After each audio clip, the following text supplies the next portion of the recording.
a good buckwheat cookie recipe, but maybe you're worried that they're going to be dry and crumbly, which is a legitimate concern if you've done a lot of gluten-free baking. Well, let me tell you, set those concerns aside because it is not an issue with these chocolate chip buckwheat cookies. They are moist, they are tender, and they are loaded with delicious chocolate chips. I am Amy from A-Red Spatula, and I am here to walk you through this process for making the cookies step by step. But be sure to subscribe. You don't want to miss any of the videos that I have coming up. And of course, as always, if you have comments or questions, drop them in the comment section below. Okay, so buckwheat cookies start with, obviously, buckwheat flour. This can be bought, or you can also make it on your own in a blender. In case you missed this in my previous video that I did, I'm going to link at the end. Once you see how easy it is, you're not going to want to pay the prices for store-bought buckwheat flour. Now, I made these cookies with only buckwheat flour. There's no other flour additions or add-ins. They are gluten-free and they are so good. So let's go ahead and get started. This recipe, we add our dry ingredients, the buckwheat flour, baking soda, and salt to a small bowl and mix those together. Now in another medium-sized bowl, we're going to add the butter, brown sugar, and granulated sugar.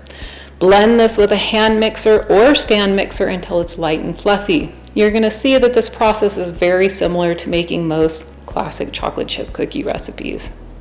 Once this is blended and it's light and fluffy, you're going to need to add in the egg and vanilla. Now at this point, you only want to mix to combine. You don't want to over mix the cookies or they're going to wind up being tough. Once it's incorporated, and you can see what this looks like in the video, you're going to add the dry ingredients. And again, we're only mixing to combine. You can see in this video that it all comes together very quickly.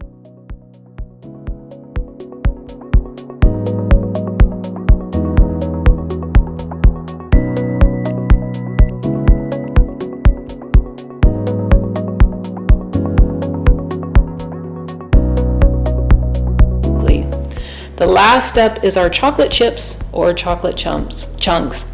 I use semi-sweet, but I typically prefer dark. You can also use milk chocolate, or you could even use white chocolate if you prefer.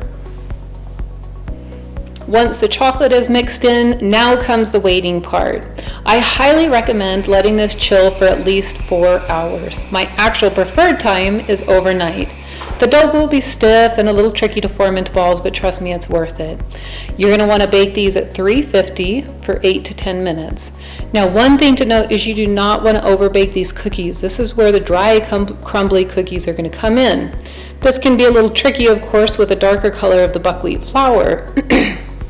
And what I like to do is I check the edges for doneness, and I do this by gently pressing the edge. If it feels slightly baked, they're done. I know it's kind of a weird test, but I can't find another way to do it. Once they're baked, remove them from the oven. You're going to let them cool on your baking sheet for 5 to 7 minutes, and then you're going to carefully remove them with a spatula to the cooling rack. Let them cool for another 5 to 10 minutes before eating. Otherwise, they can break apart. I hope this recipe will soon become a family favorite in your house too.